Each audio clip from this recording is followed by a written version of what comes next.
this was round 4 of the Chicago Open. I was on 2.5 out of 3 in the under 2300 section as the 1900, so that's not bad. This person, I didn't look at his rating beforehand. Maybe we can do a fun guess the ELO, so you can be on the same page as me. No prep, no nothing going into this. Again, like, I know it's been a while, but I let ChatGPT choose my openings, and I didn't study the openings ahead of time, just played them.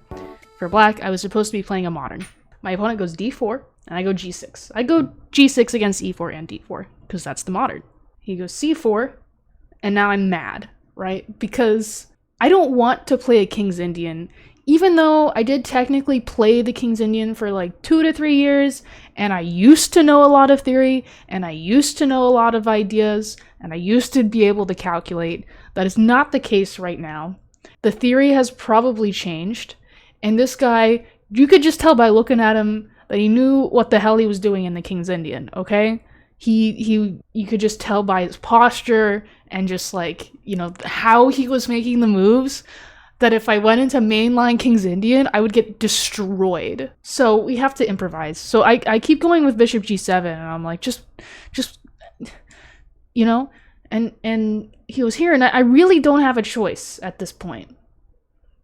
I mean, I go d6, and he goes knight c3, and knight f6 is really the only reasonable move here. I suppose I could go with e5.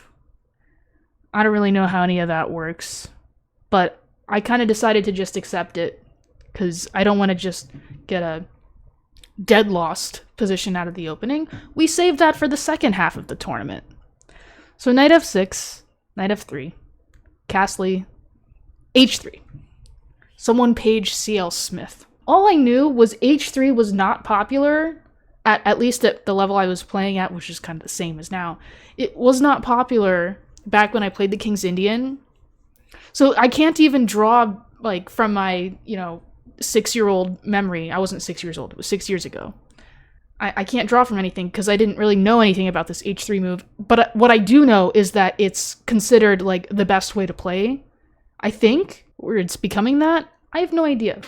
So now I'm fucked, okay? And we have to do something practical. We have to increase the odds of us having a position we can win, not play the best move. I don't want to play the best move here, because the longer I play the best moves, the deeper into his analysis I'll be. And then when I eventually can't do it anymore, probably one move from now, I'm going to be in a position that he's studied and probably played many times, and I haven't. Yeah, I stopped playing the King's Indian because of h3. Yeah, it's...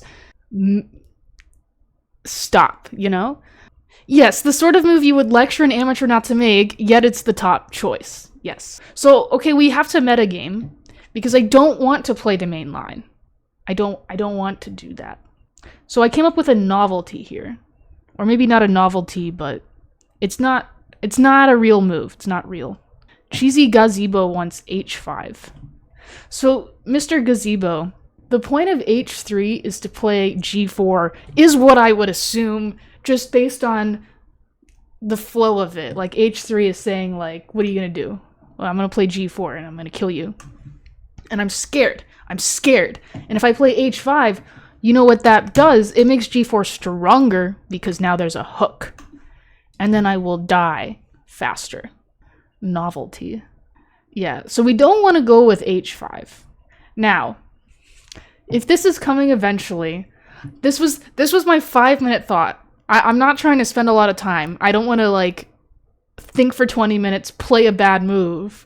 The idea is to play, like, kind of a bad move quickly, and then let him think about it. Just, like, hope for the best. So if g4 is coming, like, it's probably coming. Eventually g5 might come. And I was like, all right, well, I'll just step out of the way, and so there's no tempo on my horsey. And I'll go e5, and then if he plays d5, I will be all ready to do this, like, this plan that's common in the King's Indian. And, I'll just try to maximize play on the queen side, and even though that's, like, not how you're supposed to do the King's Indian. But you get my logic, hopefully. It's a move that I was pretty sure was not a real move, and it's not. But it's not terrible. As far as King's Indian goes, it's the computer's always going to favor white, kind of no matter what. Practical play is exposure therapy for perfectionism. Yes, exactly. So this is like, already pretty good for white. The stupid Lichess computer is saying 0.7 for white, but as far as King's Indian goes, that's not that bad. So I stand by knight f to d7. And if anyone wants to fight me on that, you are welcome. All right, so opponent plays bishop e3, which is logical. I go e5 and d5 and a5. And at this point, Mira was like, when I was showing Mira the game, he said, this turned out great for you. This is just like a normal position. And I was like, yeah, that's what I thought. So the point of a5 is that I'm going to play knight a6, put a knight on c5. One of the knights, I'll decide when I get there. And it'll be really hard to get rid of this knight. It's a very good piece. It'll be more difficult to kick me out like this. Sometimes after a3, you'll play a4, and then b4 is just never getting in. e4, sometimes you can sacrifice on e4 and do stuff. I don't think that would ever happen here, but that's the general plan. The bishop on c8 is kind of fine where it is. It's kind of developed already, was my thought. All right, so g4, he goes in. And I'm not thinking, I'm just playing my moves and saying, if I get mated, fine. Like, what are you gonna do? Checkmate me? Fine, do it. And then opponent plays kind of a strange move, knight d2. What I thought was strange. Knight d2, I don't know. I didn't really think about this move too long because I just didn't think it was good. The knight on d2 is staring at some incredible pawns. I mean, it's true, but I don't think he's getting f4 in. So I go knight d to c5. He goes a3, and now we go in. I guess first I'll let you think, okay, what to do? I already kind of said this bishop's just fine where it is. It's already developed. The knights are developed, sort of. The king is castled. White's king is in the center, not committed either way. Still has some developing to do. It's black to play. Quickest way to lose is probably f5. I'll take note of that. In all of the 9 games that exist in this position, black played the move bishop d7, which is fine. There's nothing wrong with bishop d7. But I played a better move. Queen to e8. Bishop d7. Yeah, no, bishop d7's a great move. Mine's like 0.1 better than it, though. After my move, black has a teeny tiny slight advantage. After bishop d7, it's just zeros. So I don't think that c6 is something I'm really ever going to consider. Maybe it's good, but at least for my philosophy for the tournament, what does c6 do? Well, it permanently weakens d6 for the rest of time. And then, like, I just have a backward pawn on a semi-open file. Knight b8. Knight b8 is not good. Because, why? What are weakness? Okay, yes. Gazib. It's a complicated question. This bishop is simultaneously really good and really bad. Right? Like, there are a lot of light square holes, but also all his pawns are on light squares. Which I feel could be the sign of overextension, in a way. Because usually if all your pawns are on light squares, your weaknesses are dark squares. H5 now? Alright. Let's look at the placement of white's pieces and talk about the what's it called? I used to know words. What is the narrative of white's position? Yeah, I was gonna say harmony. It's feng shui. What is the narrative of white's play so far? What does white want to do if he's not a computer and he's focused on continuing the plot? Luna says, isn't f5 always a good move if you can make it work in the King's Indian? I played f5. And so some of you might be thinking, what the fuck is wrong with you? You're just gonna, like, open the G file? Are you stupid? But here's the thing. This is the best move, by the way. So don't come at me because I have superior understanding of the King's Indian defense. Okay? f5, best move. I don't care that it's the best move. Miro liked f5. He thought it was great. It's not crazy, though. I spent almost no time on it. To me, it just felt like the next move. Okay, so if white opens the G file, I'm going to tuck my king away on h8, and play like bishop f6 and just like double on the g file, and I'm 100% safe. I will never get attacked there. And that is due to the fact that his pieces are uncoordinated and not ready for an attack. It's going to be really hard for him to coordinate light squared pieces in a way that aims at my king. First of all, this is the threat, sort of, right? Locking it up, his king is still in the center. A computer plays f5, computer win. Meanwhile, if like takes twice, suddenly my bishop on f5 is just like a monster with these knights that are impossible to get rid of. And you know, just because my king is over here doesn't mean, and there's a semi-open file, that doesn't necessarily mean that I'm the one who has a worse king. His king is still in the center, and so it's time to break in the center and make him not safe there. He also can't be safe on the king's side. The queen's side is the only safe place for him if I don't do something in the center. And it might be okay over here. It's probably what he should do. My opponent plays g takes f5. I play g takes f5. Again, if he lets me play f5... For instance, one plan is to blockade on the dark squares here, and this is a permanent weakness on h3. Gonna be even harder for him to develop. And his pieces are just garbo. Opening the f file would also be really dangerous. So bishop e2, I go f4, take, take. Queen c2. And here is where I missed like kind of my only chance to have just like a much better position. But it's a difficult move to make, I would say. One idea that white has is to play bishop g4 and get rid of my light squared bishop, making my light squared weaknesses more of a concern, and at the same time getting rid of his bad bishop. a4? a4 could be useful, but this is my only chance to play this move that I want to make. And I did consider it, but again, it's practically I didn't like it. I just didn't like it. It's too much. Queen h4. Queen h4 is on the agenda, but if I play queen h4 now, he'll play knight f3, I think. I saw a4, just didn't like it. It's not that I didn't like a4. I think it's good. I've just realized that chess is less of a trying to find the best move every move game and more of a decision-making game based on what will lead the person playing the game to the best results, not the computer to have the best results. Yeah, f3. f3 is really strong. It's sacrificing a pawn, but the semi-open f-file is what we're gaining here. And if knight takes f3, bishop h6, as I pointed out here, castling is no longer going to happen. I have two bishops. I wouldn't say the position is open necessarily, but it is more open now. Again, my king is 100% safe on h8. There's just no way to take advantage of that unless I do something really wrong. And at the same time, his pieces are still just all in each other's way. They're not really doing much. I'll play king h8 at some point, and it'll be a different game. Now, I did consider this move, but it's the sort of move that I think I would have to be really good in order to play. Because in order to play it, you have to be sure about it, and in order to be sure about it, you have to be really good. And I'm not.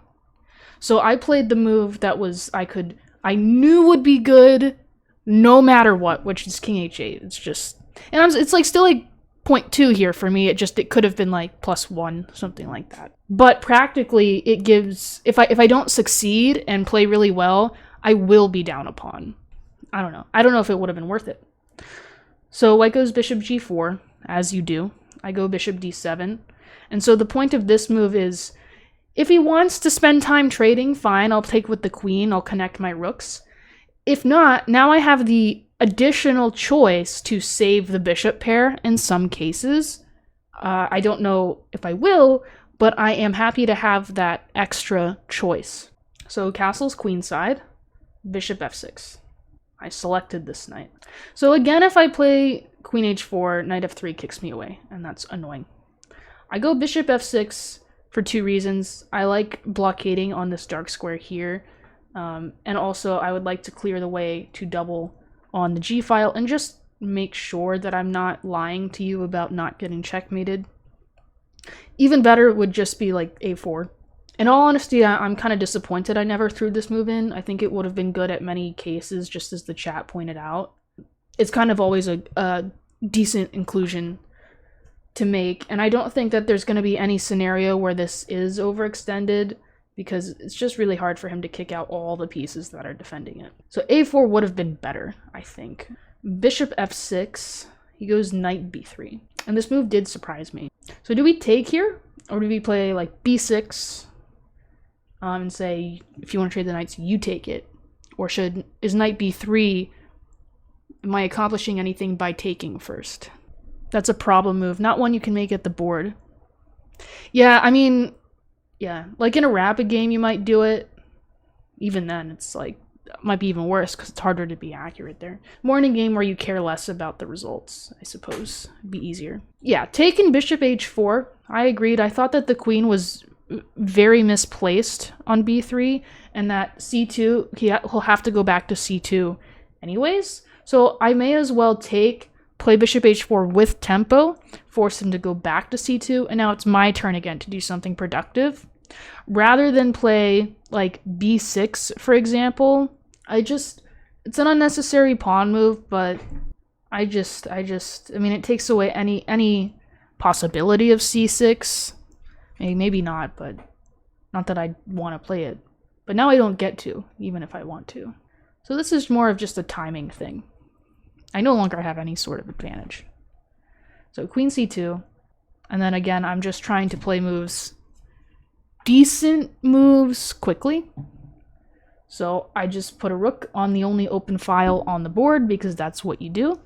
Queen to e2, rook g7, king b1, and now, like, okay, I have the one plan. I'm gonna get this rook over here now. So I go queen e7, and he goes knight b5, which I was anticipating, because of course it's the only threat that he can really make in this position, and it makes sense to follow up queen e7 with knight b5, because now that pawn is not defended. All right, so we again have a few options. I mean, maybe we don't. Maybe there's only one reasonable thing to do. I'm not sure. But how do we defend the pawn? I just don't see white's attack here unless we make a huge mistake. Yeah, I wasn't really worried about it. Push it? Push it. Like c6? I mean, it's a tempo, but it's permanently weakening this pawn, and also right now, tactically it fails. But that's just, I played bishop e8, by the way. That's just, you know, an extreme example of a concept that would be true even if the tactic doesn't exist. c6 weakens d6. Here it happens to just be refuted immediately, but even if it wasn't refuted immediately, I didn't want to play it. Anyways, I go bishop e8, because that was kind of the plan all along, is I have this as an option. If I play bishop g6 at some point and tickle this pawn, the move f3 will not be good, because it locks out the bishop forever. And then the dark squares are just perma weaknesses. Sometimes I might win something, but this is a commitment he just doesn't want to make. What about not defending it? Like, if I just go here, you're saying? I wanted to get this to work, but the problem is my queen is overworked, and so if I take this knight, he'll take my bishop, and I'm losing. There's like bishop f2 here, though, and this is... Like, I'm still not getting attacked, but I still don't love having the h file open. But, I mean, it's complicated. Like, I have this passed pawn now, which, if he does something very wrong, could be a huge asset in the long run. He can just make a passed pawn right away, though, if he wants. I don't know. This is another valid option, but it went against my rule of no unnecessary complications. And because this is, in a practical game... Well, this maybe will get you a better position to play. It also gives you more opportunities to just fail at calculating, and when you suck at calculating, like me, or at least I'm not so good at it anymore, you know, I try not to leave any sharp objects around for me to fall on. So I go bishop e8 because it defends the pawn, essentially. All right, rook d to g1. I remember he thought for like 10 minutes on that move. Very weird think, but it was one of his longer thinks. Maybe it was even 15. I lost my score sheets. It's been a while. All right, what now? Because he's gonna double up. The vibe I was getting from this game was draw. There's gonna be a lot of situations where I'm able to just trade my light squared bishop off for the knight. You know, not here, because I don't want to allow like a semi-open file for him to play against. But Cosmo. But there's gonna be like a lot of different scenarios where it's opposite colored bishops, and no one has anything like really real to play with. So we're just kind of making moves now. Bishop f7. I want to play rook g8. I don't want to play bishop g6 because that blocks my guys.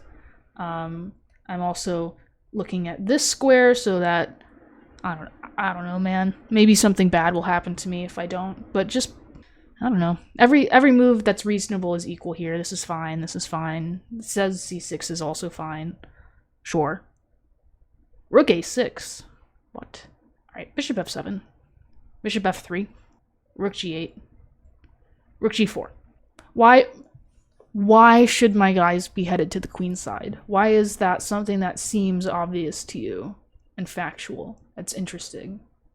I always find it interesting when people use the word should, particularly in chess, obviously, but just in general, people use the word should way more often than it's deserved, than they should.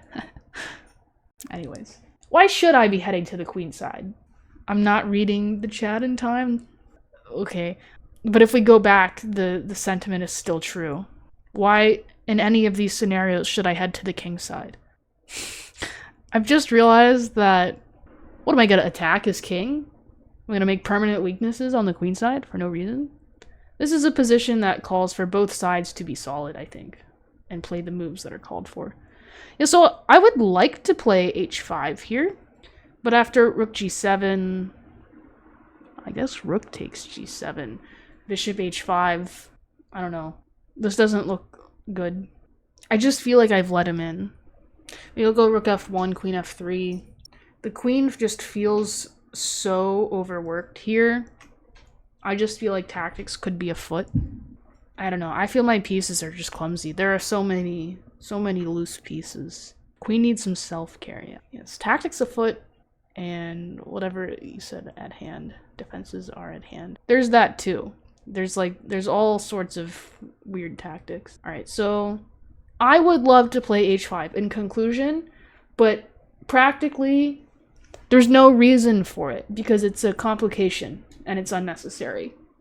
So instead, can we play a move that's like more necessary, or at least less committal? It's okay to play unnecessary moves if they're not commitments. I just go bishop g6, which prepares h5, because I'll be able to play bishop h7 to cover my king a lot better against both checks on the h-file and checks on the 8th rank, and I'll have more counterplay on this diagonal, and the pawn, you know, I don't care about the pawn, it's fine. So rook hg1, now I go h5. And the bigger point also is that he can't trade the rooks here. That's the bigger point. But now I'm okay with it. We're both getting really low on time. Again, the time control is 80 minutes and 40 moves with a 30-second delay. And then after move 40, you get another 30 minutes. And so around move 30, we both start being in time pressure. And like, yeah, that is not quite immune in a lot of cases. But there are tactics like bishop e4, the queen. I wish, you know, it's unfortunate because the queen defends the rook in a lot of these tactical situations. But I was hoping for a tactic. Maybe like one of these could work and then one of these, who knows. All right, so go bishop h7. We trade everything. He goes king h2, or king a2. Queen g1, targeting this pawn. If I get this pass pawn, I am happy. I am a happy camper. I am very stressed about the situation over here. I've lost many a game to just creating a pass pawn, and then suddenly the pawn on d5 is just like way too far down the board. I'm scared. Knight takes c7. Okay, here. This is not... I think instead of queen g1, or maybe even... I think bishop h7 was not actually that great of an idea because it allows the rook trades. I think I should just keep that where it is and then just like fuck around. Or like here, maybe? And just say like, how does white apply more pressure than he already has? I'm playing for a draw, by the way. I was pretty sure the person I was playing was like an NM. That was my guess based on... I had 2.5 out of 3 in the under 2300 section. And I certainly wasn't the higher rated player. But it was all based on a miscalculation. So I saw all this ahead of time, and I played it all. I had this bizarre idea, this bizarre misunderstanding, and it must have been because I looked at it from so far away, that if he let me trade the queens, I am guaranteed a draw at least, because I get my bishop to c5 and b4 is hard to get in.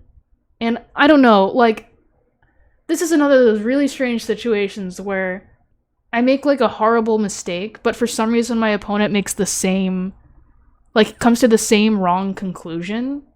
It's either that or I wrote the game down wrong, because I was just shocked that this was the case. I played queen takes f2, which is a mistake, because after queen takes f2, bishop takes f2, he can just go b4. But I swear to you, in the game, I was like, I get my bishop here and stop b4. And I don't, like, the person I was playing was not a weak player, but for some reason he didn't go with b4, he went knight e8, which lets me play bishop c5, and I got to the position that I thought I would get to with help from, you know, the audience. But I shouldn't have ever gotten here. And I'm correct, this is a draw, this is an equal position. But why didn't he play b4? I don't know, this is just like a huge mystery to me. It's just so strange. Knight b5 also works, by the way, and that it'll become clear why this move is so bad. It's a subtle mistake, but yeah, I don't know. Like, we both didn't. Either the score sheet was wrong, or we just somehow both missed. Like, you can't miss that move because it's the only thing going on in the position. It's the only thing we're both looking at. It's really weird. But he goes with this, to which I play bishop c5. And he goes knight f6. Alright, he's attacking my guy and my guy. It is black to play here and not lose. Time situation. So we're on move 35. I assume we both have under 5 minutes. I guess that probably has something to do with it. But still, it's just really weird. Alright, so if I play h4, I'm worried. I'm worried that... But then again, the bishop can't ever leave. This works. I agree with you. I went with king g7 because I was like, I dare you to take either one of these things. If he takes the pawn, his knight is actually like pretty much just trapped. Like, I go king g6 or king f7. I don't know which one. And then I might win here. I could try to play king g6, king g5, and play bishop e4. So he can't actually take the pawn. King g7 defends the pawn. And then it forces the decision to trade the bishops or do something else. Or not the bishops, the knight and the bishop. Which would then, in my mind, ensure me a draw. Because of the opposite colored bishops.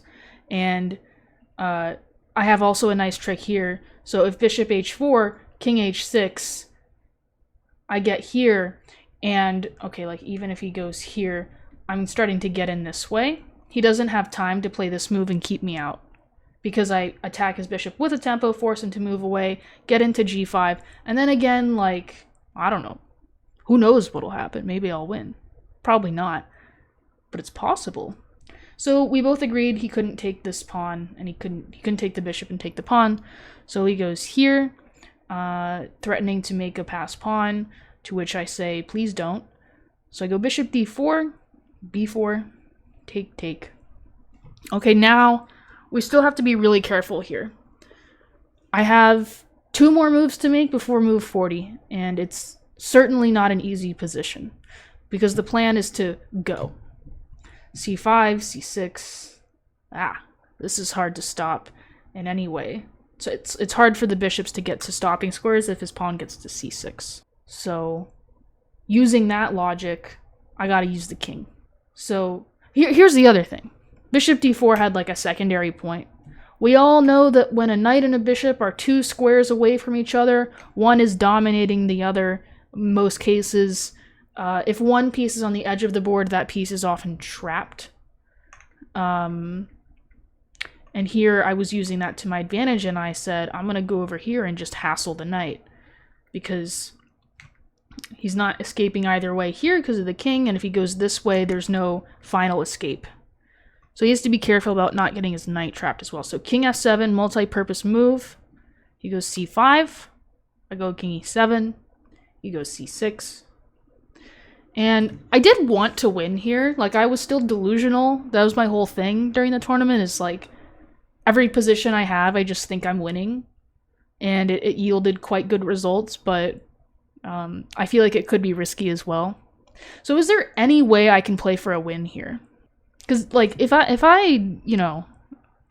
dislodge this bishop in any way, I remember there was some tactic where I thought I could, like, oh, I wish I could show you, but I don't think it was ever real, so. But some sacrifice on e4 at some point. Couldn't you have gone b6? Wouldn't it have been easier instead of king f7, b6?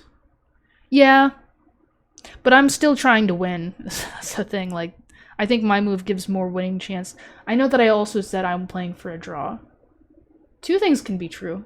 I'm playing to not lose, but also maybe to win. Does that make sense? Instead of bishop d4, here? Oh wait, sorry. Here? Maybe. I guess my answer still applies.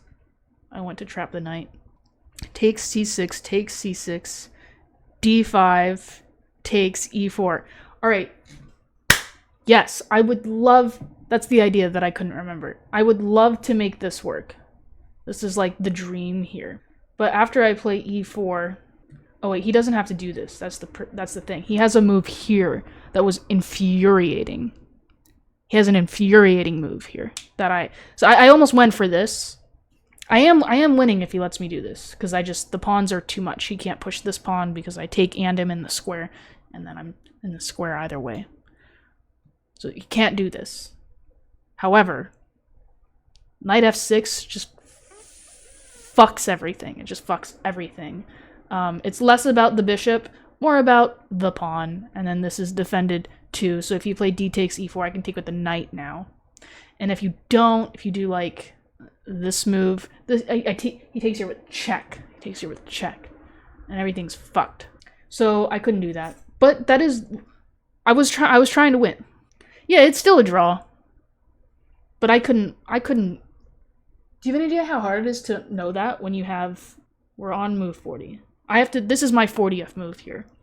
And I think I probably almost went for this, but I did take here. But then instead of going for that line, I saw knight f6 eventually, and I just went for bishop g8 check. And I'm still like, I don't know, maybe something will happen here. If I'm like one tempo faster, I think I could win. So b5, I would like to play bishop takes h3, which maybe I can, but then he takes here, and then counterplay doesn't exist. If he goes like here though, there's a lot of messed up shit going on. If I take here, he goes here, and then here, and then here. This was another thing I really wanted to make work, and I just couldn't. What can you do? So I'd have to go king d8, and then he just takes on h5. And this is another draw, I think. Could go b7 again. b7 here, or here? No, that doesn't work. Maybe it does? Maybe it doesn't matter. It goes here. And I can't win this, even though it feels like I might be able to. In order to win opposite colored bishops, you need a pair of isolated passed pawns. Or just like an incredibly weird situation.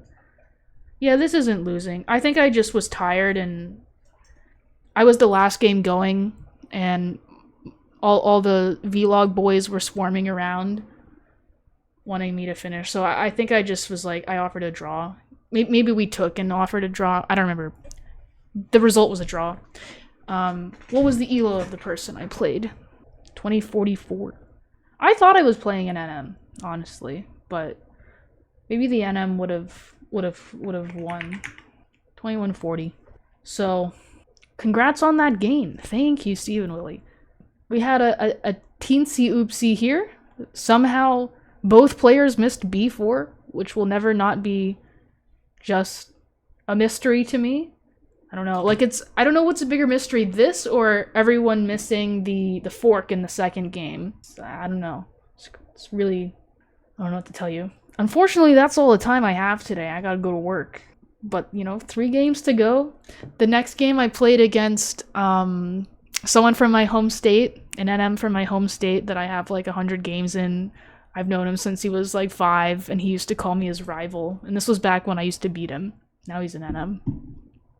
The second game was, I played like a 21 or a 2050 rated 9-year-old. And then in the last game, I played another 2150 rated 10-year-old. So I played, I forget in which order, but I played the number 7 and number 8 rated 10-year-olds in the country. Stay tuned to see if I beat them both, or just look at the fucking USCF history I just pulled up. Anyways.